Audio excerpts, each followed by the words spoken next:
Hello everyone, this is KD and let's continue with next lecture. और अभी इस lecture में हम क्या करेंगे, फर्दर कुछ क्वेश्चंस हैं उनको डिस्कस करने वाले हैं।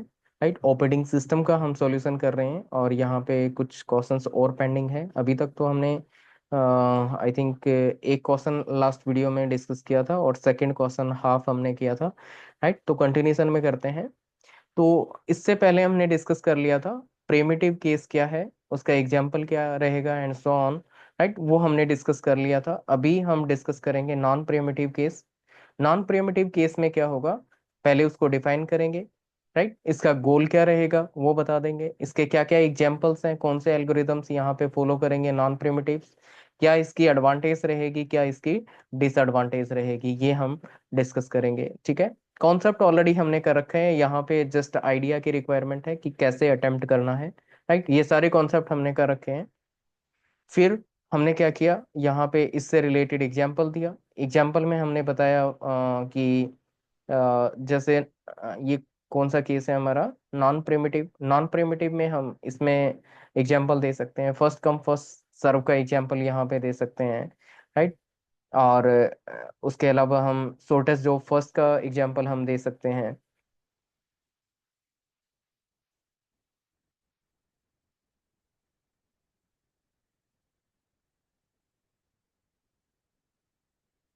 जस्ट ए मिनट, कुछ एक second. Non primitive case first come first सर्व।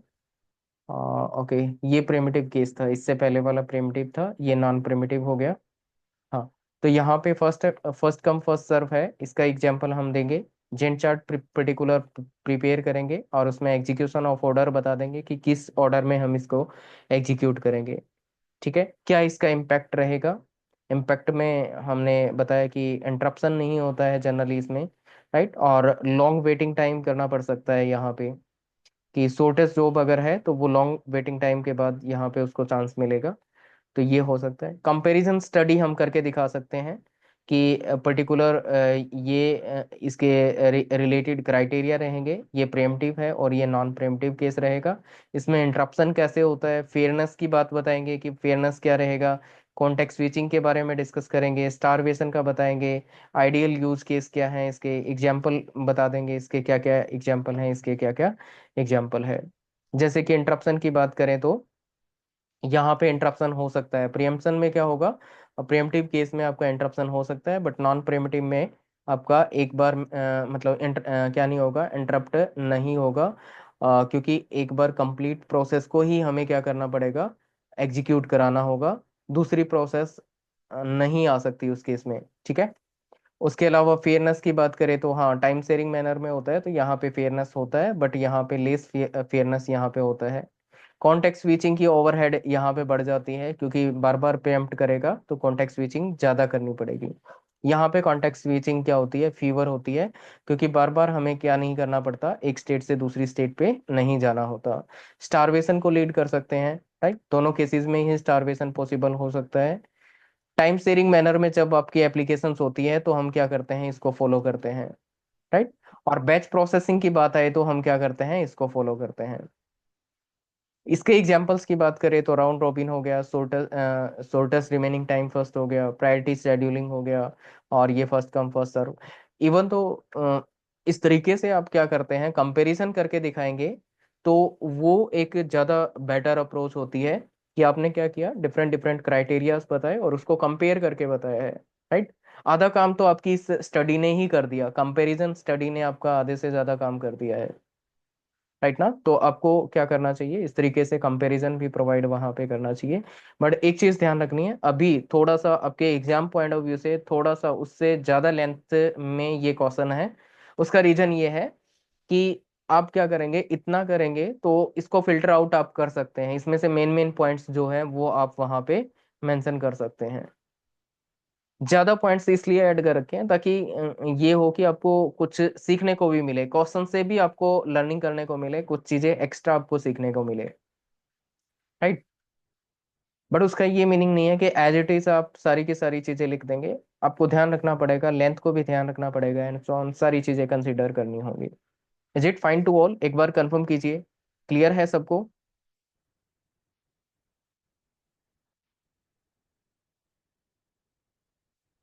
यस, कंटेंट रिपीट हो जाता है, इस तरीके से क्वेश्चंस को सॉल्व करते हैं, बिल्कुल कंटेंट रिपीट होता है। यस। पूजा क्लियर है, डिम्पी क्लियर, सुमन क्लियर है, पूनम क्लियर है, संगीता क्लियर है। ओके फाइन, ठीक है। चलिए नेक्स्ट क्वेश्चन डिस्कस करते हैं। हाँ, नेक्स्ट क्वेश्चन देखिए, what is multi level queue scheduling, how does it handle foreground and background processes, and explain with real time scenario. Okay, तो फर्स्टली आपको क्या बताना है, मल्टी लेवल क्यू शेड्यूलिंग क्या है इसके बारे में बताएंगे। फिर इसमें बैकग्राउंड प्रोसेसेस होती है, फोरग्राउंड प्रोसेसेस होती हैं, उसको कैसे हैंडल करेंगे, और रियल टाइम सिनेरियो हम यहाँ पे डिस्कस करेंगे। तो देखिए फर्स्ट थिंग क्या रहेगी, multi level multi level queue scheduling क्या है इसके बारे में हम डिस्कस करेंगे। तो जनरली इसमें आप एक बार रीड आउट इसको करेंगे तो आपको बिल्कुल क्लियर आइडिया लग जाएगा, बिल्कुल आसान लैंग्वेज में है, ऐसा कुछ भी नहीं है। आप इसको रीड आउट करेंगे तो जनरली इसमें ये बता रखा है कि यहाँ पे क्या होती हैं, मल्टीपल क्यूज होती हैं और हर एक की क्या होती है, प्रायोरिटी सेट होती है। राइट, किसी की प्रायोरिटी हाई रहेगी, किसी क्यू की प्रायोरिटी क्या रहेगी, लो रहेगी, अकॉर्डिंगली ये क्या करेगा, वो वर्क करेगा। तो कुछ प्रोसेस यहाँ पे फोरग्राउंड में वर्क करती है। राइट, तो वो ज्यादा इंटरेक्टिव प्रोसेस होती है, ज्यादा एक्टिव प्रोसेस होती है, और कुछ बैकग्राउंड में काम कर रही होती है, वो लेस इंटरेक्टिव और एक्टिव प्रोसेस होती है। जैसे कि मान लीजिए आप एमएस वर्ड में कुछ टाइप कर रहे हैं तो वो क्या है, आपके लिए फोरग्राउंड प्रोसेस का काम कर रही है, और बैकग्राउंड में क्या हो रहा है, कुछ अपडेशन चल रहा है मान लीजिए, तो वो क्या है, आपका बैकग्राउंड प्रोसेस है। ओके, उसके बाद अब मल्टी लेवल क्यू शेड्यूलिंग है, इसका क्या कॉन्सेप्ट रहेगा, इवन दो डेफिनेशन में आपका आ चुका है वो चीज, तो इसको लिखने की जरूरत तो पड़ेगी भी नहीं आपको। इसकी जगह आप क्या करेंगे, ये डायग्राम बना के दिखाएंगे कि पर्टिकुलर डिफरेंट डिफरेंट आपके पास क्या रहेंगी, क्यूज रहेंगी, और यहाँ पे हाई प्रायोरिटी क्यूज रहेंगी, और जैसे जैसे डाउन लेवल पे जाएंगे वहां पे लो प्रायोरिटी क्यूज रहेंगी, और इसका इंटरेक्शन फर्दर क्या रहेगा, सीपीयू के साथ रहेगा। तो आप इस तरीके से डायग्राम बनाएंगे। डायग्राम रिप्रेजेंटेशन क्या है, बेस्ट रिप्रेजेंटेशन है। हेडिंग्स में लिखना, डायग्राम्स में लिखना, वो एक बेस्ट रिप्रेजेंटेशन। जैसे कि आपने ये हेडिंग्स बना रखे हैं, ये भी एक पर्टिकुलर हेडिंग है। जैसे कि फोरग्राउंड प्रोसेसेस हैं, तो जो ज्यादा एक्टिव प्रोसेस होती हैं वो हमारे क्या होते हैं, ये कह सकते हैं इंटरेक्टिव प्रोसेस कह सकते हैं, ज्यादा अटेंटिव प्रोसेस बोल सकते हैं उनको। राइट, तो वो हाई हाई प्रायोरिटी में कंसिडर की जाती हैं। ऐसे ही क्या होती है, बैकग्राउंड प्रोसेसेस वो लेस इंटरेक्टिव होती हैं, और उनको लो प्रायोरिटी पे रखा जाता है। तो पहले हाई प्रायोरिटी वाली एग्जीक्यूट होती है और फिर लो प्रायोरिटी वाली एग्जीक्यूट होती है। इस मैनर में यहाँ पे काम होता है। How multi level queue scheduling works, कैसे काम करती है, तो मल्टीपल क्यूज फॉलो करते हैं, जिसमें बैकग्राउंड रहेगी, मैं सॉरी, फोरग्राउंड क्यू रहेगी और दूसरी बैकग्राउंड क्यू रहेगी। फोरग्राउंड की प्रायोरिटी हाई रहेगी, ज्यादा इंटरेक्टिव होती है, और बैकग्राउंड जो होती है वो लो प्रायोरिटी में होती है और लेस इंटरेक्टिव होती है। ठीक है, ऐसे ही शेड्यूलिंग इन क्यूज में शेड्यूलिंग क्या करेंगे, एक फोरग्राउंड शेड्यूलिंग रहेगी जिसमें आपका राउंड रॉबिन, जिसमें फेयर शेयरिंग रहेगी, आप ये फॉलो कर सकते हैं। और दूसरा आपका क्या रहेगा, background scheduling, background Q. Background में क्या होगा, आप फॉलो कर सकते हैं फर्स्ट कम फर्स्ट सर्व को फॉलो कर सकते हैं, शॉर्टेस्ट जो फर्स्ट को फॉलो कर सकते हैं। राइट, तो ये आप फॉलो कर सकते हैं। उसके बाद fixed priority queue, fixed Q priority and process moments. Fixed Q priority में आप फिक्स कर देंगे कि भाई पहले हमें क्या चाहिए, फोरग्राउंड प्रोसेस को एग्जीक्यूट करना है, तो जितनी भी हाई प्रायोरिटी प्रोसेस होंगी वो पहले एग्जीक्यूट होंगी, और उसके बाद क्या होंगी, बैकग्राउंड वाली प्रोसेस है वो एग्जीक्यूट होंगी। ठीक है, तो आप क्या कर सकते हैं, उनकी क्यू फिक्स कर सकते हैं। उसके बाद प्रोसेस मूवमेंट। ठीक है, प्रोसेस मूवमेंट में क्या होगा, इन सम इम्प्लीमेंटेशन प्रोसेस में able to move between queues depending on the system design. तो क्या हो सकता है, एक क्यू से दूसरी क्यू में आप क्या कर सकते हैं, मूवमेंट कर सकते हैं। राइट, वो डिपेंड करता है डिजाइन पे। तो इस तरीके से क्या होगा, आप डिफाइन करते जाएंगे ये पॉइंट्स। उसके बाद कैसे आप हैंडल करेंगे, फोरग्राउंड को कैसे हैंडल करेंगे, बैकग्राउंड प्रोसेसेस को कैसे हैंडल करेंगे। फोरग्राउंड के लिए हाई प्रायोरिटी प्रोसेस होंगी तो उनको हाई प्रायोरिटी पे रखना है, तो एक एक प्रोसेस जो होगी हाई प्रायोरिटी वाली वो एग्जीक्यूट होती जाएगी। ऐसे ही क्या होगा, बैकग्राउंड प्रोसेस है उसको आपको बैकग्राउंड पे रखना है, और वो उस मैनर में क्या होंगी, एग्जीक्यूट होंगी, और उनकी प्रायोरिटी क्या होगी, लो प्रायोरिटी होगी। जनरली हम फॉलो करेंगे फर्स्ट कम फर्स्ट सर्व या शॉर्टेस्ट जॉब फर्स्ट को यहाँ पे फॉलो करेंगे, और यहाँ पे हम राउंड रॉबिन को फॉलो करेंगे। तो इसके बारे में आप बता देंगे कि फोरग्राउंड में ये होता है और बैकग्राउंड प्रोसेस में आपका ये वाला केस होता है। ओके। उसके बाद नेक्स्ट क्या है, real time scenario. Real time scenario में आप पर्टिकुलर कोई एग्जांपल देंगे कि कंसीडर करते हैं कि user is working on the word processor, that is the foreground process, right? While the processor to ensure the quick response for the typing, while printing task which is not a sensitive that can wait. Okay, तो generally क्या होगा, आपने दो काम किए, एक word processor की जो जॉब थी वो फोरग्राउंड में आपने डाल दी, और दूसरी प्रोसेस क्या है, बैकग्राउंड प्रोसेस है, जो कि आपने क्या कर दी, प्रिंटिंग प्रोसेस है जो आपने बैकग्राउंड में रख दी है। तो आपने क्या किया, उसकी प्रायोरिटी सेट कर दी है कि भाई जो वर्ड वाली प्रोसेस है ना, उसको पहले एग्जीक्यूशन में लेके आना है, उसका जो टाइपिंग आप कर रहे हैं, राइट, वो उसका क्विक रिस्पॉन्स आपका होना चाहिए, और बैकग्राउंड में आपकी जो प्रिंटिंग वाली प्रोसेस है वो चलती रहेगी, राइट। तो इसमें आपको क्या करना होगा, इस केस में आपको वर्ड प्रोसेस है उसको असाइन करना होगा फोरग्राउंड क्यू में, और जिसकी हाई प्रायोरिटी रहेगी। ओके, और अमाउंट ऑफ फेयरनेस वहां पे मेंटेन करने के लिए आप राउंड रॉबिन को फॉलो करेंगे, राइट। और ऐसे ही क्या होगा, प्रिंटिंग प्रोसेस है उसको आप बैकग्राउंड में डालेंगे जिसकी लो प्रायोरिटी रहेगी, और जिसमें आप क्या कर सकते हैं, फर्स्ट कम फर्स्ट सर्व को आप फॉलो कर सकते हैं कि जो प्रिंटिंग रिक्वेस्ट पहले आएगी उसको पहले फॉलो किया जाएगा, बाद में आएगी उसको बाद में फॉलो किया जाएगा। ओके, एक बार यहाँ तक कंफर्म कीजिए, is it fine to all?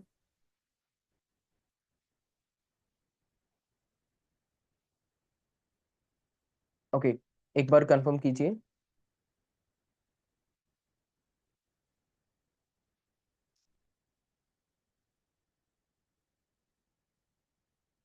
हाँ, अनदर थिंग, आपके जो भी डाउट्स हैं, डाउट्स आप अपने पेन कॉपी रखिए अपने पास, आपके उसमें कॉपी में मेंशन कीजिए और ग्रुप में डाल देंगे, राइट। वहां पे मैं आपके डाउट्स को कवर करने वाला हूँ। जो भी डाउट्स है उसमें फ्लो ब्रेक हो जाता है, बीच में हम इंटरप्शन करेंगे तो फिर फ्लो एक ब्रेक हो जाता है, तो बेटर होगा आप अपने डाउट्स को लिख के रखिए और आप उसमें ग्रुप में डाल देंगे। नेक्स्ट, इसमें फर्दर क्या होगा, multi level queue scheduling in action, right. तो ये चीज आप बताना चाहते हैं बता सकते हैं, अदरवाइज आप ऑलरेडी इसका जो रियल टाइम सिनेरियो है वो आप यहाँ पे प्रोवाइड कर चुके हैं।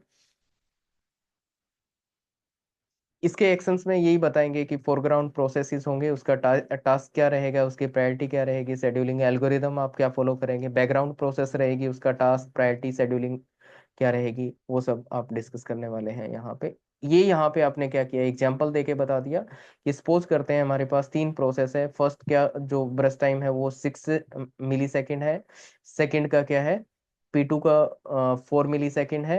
ये दोनों आपकी फोरग्राउंड प्रोसेस है और ये आपकी बैकग्राउंड प्रोसेस है, राइट। तो इसमें क्या करेंगे, हम P1 को पहले एग्जीक्यूट करेंगे, राइट, जो कि कितने 6 मिली सेकेंड है ना, तो 0 से लेके 5 तक हम इसको एग्जीक्यूट करेंगे, क्योंकि ये फोरग्राउंड प्रोसेस है और हाई प्रायोरिटी प्रोसेस आपकी रहेगी। उसके बाद हम नेक्स्ट प्रोसेस को एग्जीक्यूट करेंगे जो कि हाई प्रायोरिटी में है, राइट। तो इसको 4 मिली सेकेंड के लिए हमने एग्जीक्यूट किया, तो ये 9 हो गया, और उसके बाद बैकग्राउंड प्रोसेस है उसको हम एग्जीक्यूट करेंगे, राइट। तो फाइनली बैकग्राउंड प्रोसेस को हमने क्या किया, एग्जीक्यूट किया। तो इस मैनर में हम क्या करेंगे, इसको एग्जीक्यूट कराएंगे। Okay, so this is about the multi level queue scheduling, right, या multi level feedback queue scheduling, ये हमने यहाँ पे डिस्कस किया है। Is it fine to all, बताइए, क्लियर है?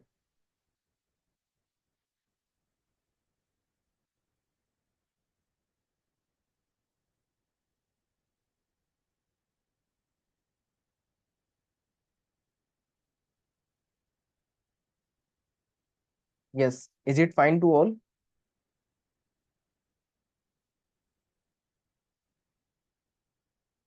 Okay, clear. ओके, फाइन, ठीक है। Now let's see the next thing. Next question देखिए, question number 4, explain the necessary condition for deadlock to occur, right? Give an example for real world computing system, ठीक है। तो यहाँ पे देखिए, explain necessary condition for a deadlock to occur and give give example from real world computing system. चलिए इसको simplify करते हैं। So necessary condition for the deadlock to occur, क्या क्या नेसेसरी कंडीशंस हैं वो बताएंगे। उससे पहले हम समझाएंगे कि डेडलॉक क्या है। तो यहाँ पे डेडलॉक को डिफाइन करेंगे। डेडलॉक में जनरली जो हमने डेफिनेशन लिखी है वो आप यहाँ पे बता सकते हैं। व्हेन टू और more than two process are waiting on some event to happen which will never happen, right, that situation is known as deadlock, right. तो उस सिचुएशन को हम डेडलॉक बोलते हैं। अब डेडलॉक का फिर आप क्या करेंगे, डायग्राम बना के दिखाएंगे कि ये पर्टिकुलर सिचुएशन है जहां पे क्या रहेगा, डेडलॉक रहेगा। ये ऑलरेडी हमने कर रखा है कि इस सिचुएशन में यहाँ पे डेडलॉक आएगा। फिर कुछ नेसेसरी कंडीशंस है डेडलॉक के लिए, राइट। कैरेक्टरिस्टिक्स की बात कर सकते हैं यहाँ पे, जैसे कि mutual exclusion. Mutual exclusion mutual exclusion हमने बताया था कि वन टू वन रिलेशनशिप होनी चाहिए। एक प्रोसेस का एक रिसोर्स दूसरी एक प्रोसेस के साथ क्या होना चाहिए, उसकी रिलेशनशिप होनी चाहिए, वन टू वन रिलेशनशिप होनी चाहिए, राइट। म्यूचुअल एक्सक्लूजन फेल कब करेगा, जब उसकी शेयरिंग करेंगे, राइट। तो सेरेबल रिसोर्स अगर होगा तो वहां पे म्यूचुअल एक्सक्लूजन आपका फेल कर जाएगा। नॉन सेरेबल में आपका म्यूचुअल एक्सक्लूजन फेल नहीं करता है। उसके बाद नेक्स्ट कंडीशन क्या है, next condition is the hold and wait. Hold and wait का ऑलरेडी हमें पता है कि एक रिसोर्स को हमने होल्ड कर लिया और उसके बाद प्रोसेस क्या कर रही है, दूसरे रिसोर्स के लिए वेट कर रही है। तो ये सिचुएशन हमारी होल्ड एंड वेट की सिचुएशन है। उसके बाद नो प्रियम्पशन, नॉन प्रियम्पशन में हम क्या नहीं कर सकते, प्रोसेस को प्रेम्प्ट नहीं कर सकते, फोर्सफुली हम प्रेम्प्ट नहीं कर सकते। जब जब प्रोसेस की खुद की इच्छा होगी उसके अकॉर्डिंग वो क्या करेगी, उसको रिलीज करेगी, राइट। तो हम प्रेम्प्ट नहीं कर सकते फोर्सफुली। नेक्स्ट क्या है, सर्कुलर वेट। सर्कुलर वेट क्या है, सर्कुलर वेट में कुछ इस तरीके से होगा कि ये रिसोर्स R1 है, इसको होल्ड कर रखा है P1 ने, और P1 फिर वेट कर रहा है किसके लिए, R2 के लिए। R2 को होल्ड कर रखा है P2 ने, और P2 फर्दर वेट कर रही है किसके लिए, R1 के लिए, R1 के लिए। तो इस तरीके से जब साइकिल बनेगी, राइट, तो वहां पे आएगा सर्कुलर वेट। और ये चीजें हमने ऑलरेडी कर रखी है, तो मैं बहुत ज्यादा एक्सप्लेन करके अभी यहाँ पे नहीं बता रहा हूँ। कहीं पे डाउट लगे कुछ भी है आप डेफिनेटली पूछ सकते हैं। ओके। उसके बाद example of deadlock in real world computing. Real world computing में क्या एग्जाम्पल रहेगा, तो हम बता सकते हैं कि consider a printer and scanner that are as a two resources printing and scanning system. Suppose two process P1 and P2 involve the following sequences. तो ये कुछ सीक्वेंसेस को फॉलो करेंगे और ये हमने रियल टाइम सिनेरियो बता रखा है कि इसमें पर्टिकुलर ऐसा होगा, राइट। तो इसको आप एक बार रीड आउट करेंगे आपको समझ आ जाएगा। ओके। नेक्स्ट क्या है, या फिर एक एग्जांपल आपका डेडलॉक इन डेटाबेस। डेटाबेस में आप वर्क कर रहे हैं तो वहां पे कैसे डेडलॉक आ सकता है। तो दो ट्रांजेक्शन है T1 T2, तो उनमें भी क्या आ सकता है, डेडलॉक आ सकता है। तो वो चीजें यहाँ पे बता रखी है। और फाइनली आप क्या कर सकते हैं, डेडलॉक का डिटेक्शन कैसे कर सकते हैं आप, वेट फॉर ग्राफ आप यूज कर सकते हैं, जिससे आप क्या होगा, वहां पे पर्टिकुलर साइकिल बनेगी तो आप क्या करेंगे, उसके अकॉर्डिंग डेडलॉक को डिटेक्शन करेंगे। Okay. So this is about the question number 4। इस तरीके से आप क्या करेंगे, इस क्वेश्चन को अटेम्प्ट करेंगे, राइट। कितनी लाइंस को आपको करना है वो चीजें मैंने ऑलरेडी बता भी दी है, और फर्दर मैं एक सेशन में आपको बता दूंगा कि किस क्वेश्चन के लिए कितने मार्क्स के लिए कितना पेज आपको कवर करना चाहिए, एंड सो ऑन। वो सारी चीजें मैं आपको एक सेपरेट सेशन में बता दूंगा, राइट। अभी के लिए इतना। ओके, बताइए यहाँ तक क्लियर है, is it fine to all.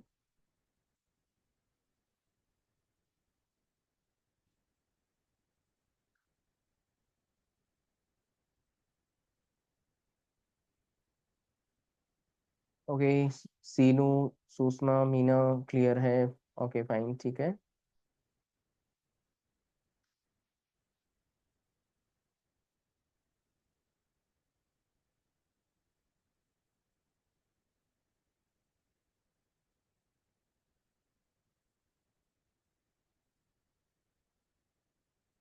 चलिए एक क्वेश्चन और बता देता हूँ ये वाला, फिर स्टॉप करते हैं। यस। तो देखिए, differentiate between the deadlock prevention and avoidance, explain the banker's algorithm with sample resource allocation table. ठीक है। तो देखिए, फर्स्ट थिंग क्या है, differentiate the deadlock prevention and deadlock avoidance, इन दोनों को क्या करना है, डिफरेंशिएट करना है। फिर बैंकर्स एल्गोरिदम को आपको क्या करना है, एज ए सैंपल आपको वहां पे डिफाइन करना है। तो देखिए डेडलॉक प्रिवेंशन क्या है, डेडलॉक अवॉइडेंस क्या है।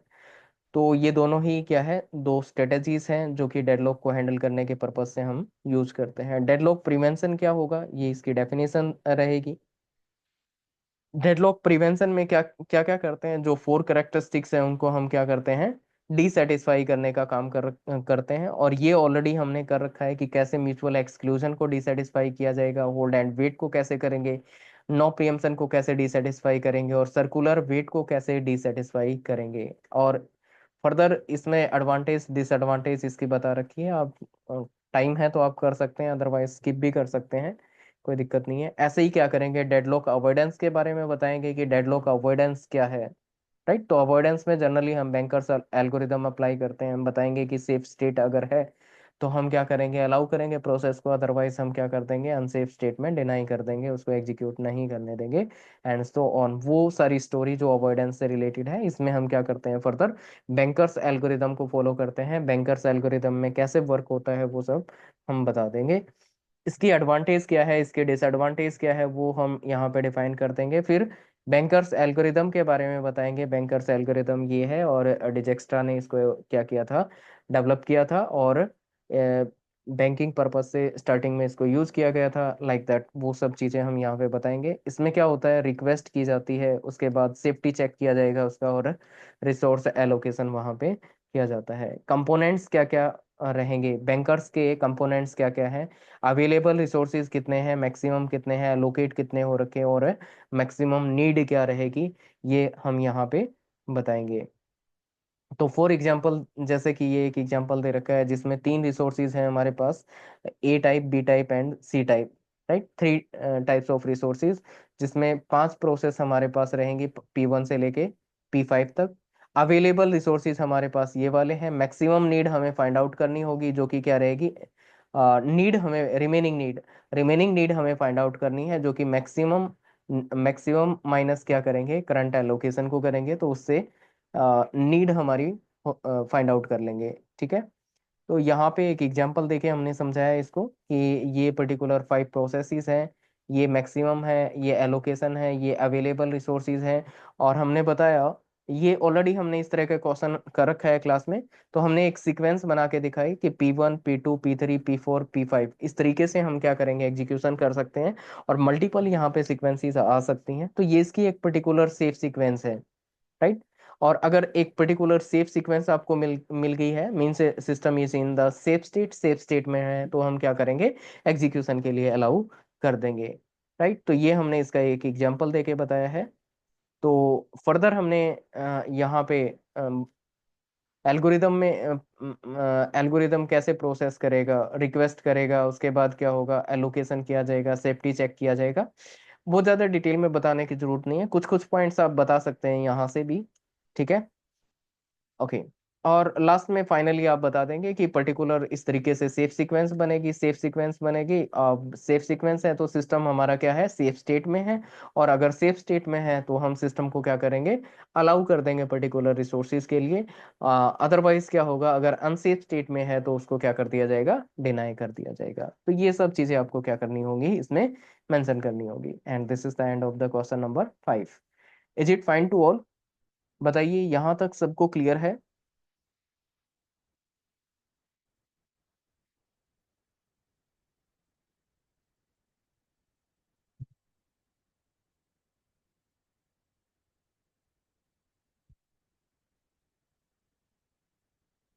ओके फाइन, क्लियर है, चलिए ठीक है।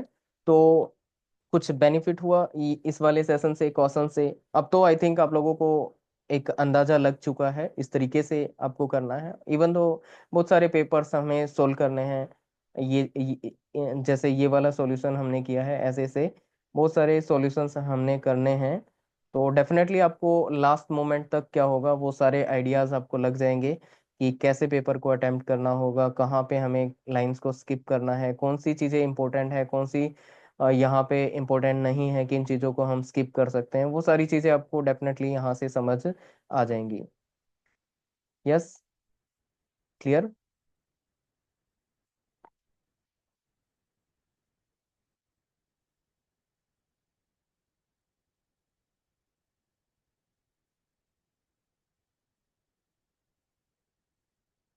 ओके फाइन, चलिए ठीक है, फिर आज के लिए इतना करते हैं, नेक्स्ट क्लास में फिर से मिलते हैं। कुछ टोटल ये 15 क्वेश्चंस हैं, 5 क्वेश्चंस हमने कर लिए हैं, अभी 15 में से हमारे 10 क्वेश्चंस अभी पेंडिंग है, वो नेक्स्ट सेशन में हम करने वाले हैं।